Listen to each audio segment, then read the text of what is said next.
Bueno, yo lo recuerdo con mucha claridad un día que se presentó en la Central junto a María Eugenia Jung, que era también una investigadora en historia, que es una investigadora en historia, una investigadora joven, que casualmente, pero sin que ella supiera, era sobrina de un amigo, que estaban muy comprometidos con financiar la película Las 5 en punto, que de alguna manera era una película que la estaban haciendo junto con el documentalista Charlo y que hablaba de la huelga general de la CNT del año 1973. Y ahí empezamos un vínculo, esto estoy hablando cerca de 15 años o 20 años. Empezamos un vínculo muy fraterno porque en primer lugar le dijimos que sí, que era viable, que yo estaba convencido que habían 5 o 6 sindicatos que iban a poder financiar ese proyecto. Y después de ese proyecto se construyeron 6 o 7 documentales, unos de los trabajadores del frigorífico Anglo, otro de los trabajadores portuarios, otro de los trabajadores vinculados a la industria, que son documentación que el PIT-CNT conserva y que son historias de trabajo y de trabajadores, así se le llamó a esa edición. Y en el medio de eso trabajó en la recopilación de afiches, una enorme cantidad de afiches para lo que es el acervo cultural y de alguna manera comunicacional del PIT-CNT, que documenta los afiches de quien hizo el logo del PIT-CNT, pero también de otros artistas y de otros autores y de otros constructores que fueron construyendo una estética, una forma de comunicar del PIT-CNT que para mi gusto fue un aporte a la sociedad, pero sobre todo un aporte al movimiento sindical. Hay un segundo aspecto de Llano. Este es un aspecto científico, era un hombre científico, investigador, profundo, pero aparte era un militante sindical de aquello, ¿no? ¿Qué te quiero decir con esto? Aparte de ser un intelectual comprometido, era alguien que militaba en su sindicato, que apoyaba las acciones de su sindicato, que venía a la central y trabajaba con la comisión de fundadores de la CNT, precisamente para tratar de que la CNT, que el PIT-CNT no olvidara sus lazos profundos con la fundación de la CNT, con la construcción de la unidad, con su forma de comunicarse, con sus documentos. Y bueno, finalmente hizo un libro sobre los primeros 20 años de la CNT, y es un libro que todavía forma parte del acervo cultural de Llano. Yo cuando pienso en el Llano pienso en la CNT, no se me ocurre vincularlo con nada más potente, aunque ha tenido su partido, aunque fue uno de los desaparecidos que se logró revertir la situación y en su momento su nombre sonaba más por esa circunstancia que por su trabajo. Pero cuando pienso en él, pienso en un hombre comprometido, en un hombre cargado de amor, en un hombre hasta el último momento pensando en el PIT-CNT. Yo me comuniqué pocas horas antes de su fallecimiento y él seguía pensando en cómo contribuir a que el PIT-CNT y a la CNT en su legado le quedara la mayor documentación posible. Y tal vez haya sido uno de los hombres vinculados a la historia, junto con Yamandú González y probablemente Álvaro Rico y compañeros que están vinculados al Cuesta Duarte, que más han aportado a reconstruir la historia del movimiento sindical en su conjunto. También hay otros autores que han participado en construcciones de los sindicatos, Ignacio Martínez y otros, pero digo, qué importante es que la intelectualidad, que la academia esté vinculada al movimiento obrero y ese vínculo permita trabajos como este.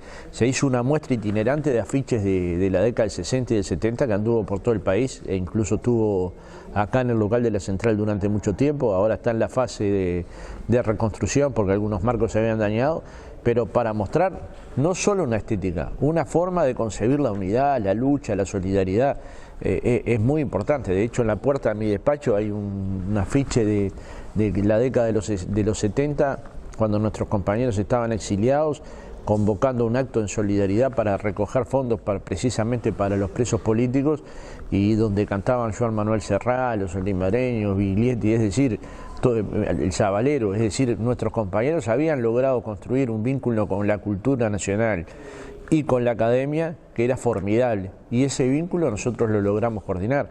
Es muy fácil para nosotros reunirnos con el rector de la universidad o con cualquier decano de cualquier facultad del país, y ese vínculo con el arte, con la cultura, con el diseño, nos ha permitido, yo creo, tener un entrelazado, un lazo social mucho más fuerte que el que se tiene creyendo que solo uno puede resolver sus problemas.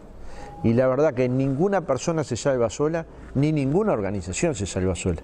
Uno necesita tener contacto con los cooperativistas, con las organizaciones medioambientales, con las de derechos humanos, con las que construyen conocimiento en los nuevos derechos, con las que están investigando distintas áreas de la investigación científica. Y ese contacto el movimiento sindical hoy lo mantiene.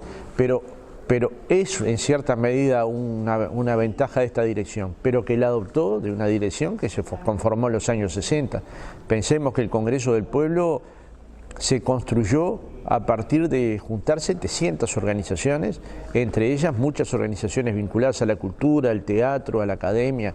Vaya, y Universindo, yo te diría, no sé si es el símbolo principal, porque tal vez para mí sí, pero no quiero ser tan egocéntrico de no darme cuenta que antes que yo hubieron otras generaciones de creadores, pero debe ser una de las personas junto con Yamandú, más comprometida con que la historia del movimiento sindical quedara grabada en lo mejor del movimiento sindical, ¿no? La Biblioteca Nacional lanzó un libro al año de la exposición donde reflejaba los testimonios de uno de los creadores y fotografías de aquella muestra. Sí, fue, te diría, trascendente. La biblioteca hizo un buen acto y un buen homenaje a nuestro compañero. Lo hizo, creo que merecidamente. Él había sido trabajador de esa biblioteca durante varias décadas, pero aparte su trabajo, su acervo, su trabajo, su forma de investigar, le ha hecho aportes a esa biblioteca y a la sociedad uruguaya muy trascendentes. Yo pienso que el movimiento sindical tiene que sentir enorme gratitud con lo que ha sido el llano Universindo. ¿Hay un instituto que lleva su nombre? Sí, el Instituto de COFE, y hacen bien, realmente que hacen bien. Nosotros vamos a ver cuál es el homenaje que desde el PCNT le hacemos, pero no hay duda que él merece un homenaje que vaya más allá de su sindicato, a pesar de que el COFE es un sindicato fuerte. Él fue un hombre de COFE, pero fue un hombre de todo el movimiento sindical. Él dedicó cientos de horas de militancia junto a estos investigadores jóvenes para poder recoger diversos testimonios, y eso nosotros no podemos dejar de reconocerlo, no podemos dejar de verlo, no podemos dejar de admirarlo. Y ya te digo, yo hablé horas antes de que él falleciera con él y seguía pensando en proyectos de movimiento sindical cuando él mismo sabía que tenía una enfermedad terminal compleja, ¿no? Entonces, digamos, cuando hablamos de esta persona, hablamos de conocimiento, hablamos de investigación, hablamos de cabezas privilegiadas, pero también hablamos de personas cargadas de amor. Y esta parte muchas veces es mucho más importante que la otra, porque sin el amor casi te diría que sería imposible hacer lo que hizo Universindo por el PCNT, porque fueron horas y horas y horas, la mayoría de esas horas solidarias, horas totalmente solidarias. Siempre tenía algún proyecto, alguna idea, y se juntó con Boituré, que es un compañero, vos sabrás, veterano de acá de la Central también, y juntos eran dinamita, ¿no?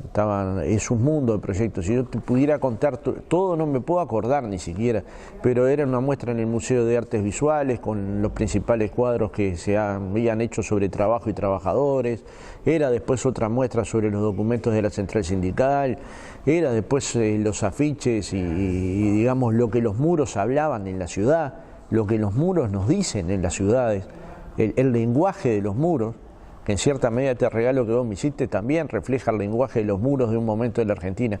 Y esos muros reflejaban un momento de la política y de la sociedad en el Uruguay, de forma tal que estos trabajos solo se pueden hacer si alguien le pone una cuota de amor adicional al trabajo pago de 6 horas, ¿me entendés?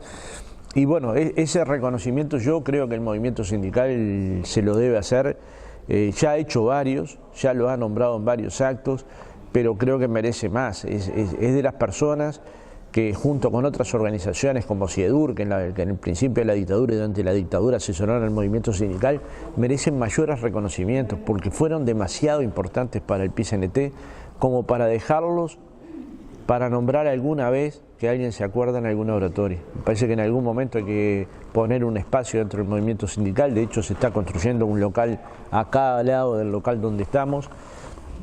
Por suerte el movimiento sindical ha crecido en patrimonio, ha crecido en afiliados y eso nos ha permitido, y bueno, tal vez alguna de estas salas merezca llevar el nombre de Universindo. Yo por lo menos así lo voy a proponer y estoy seguro, lo que es de las pocas cosas que puedo asegurar que va a haber consenso de que lleve el nombre de un querido compañero, de un querido amigo y sobre todo de un hombre muy comprometido con las causas populares, en todos los momentos. Muchas gracias.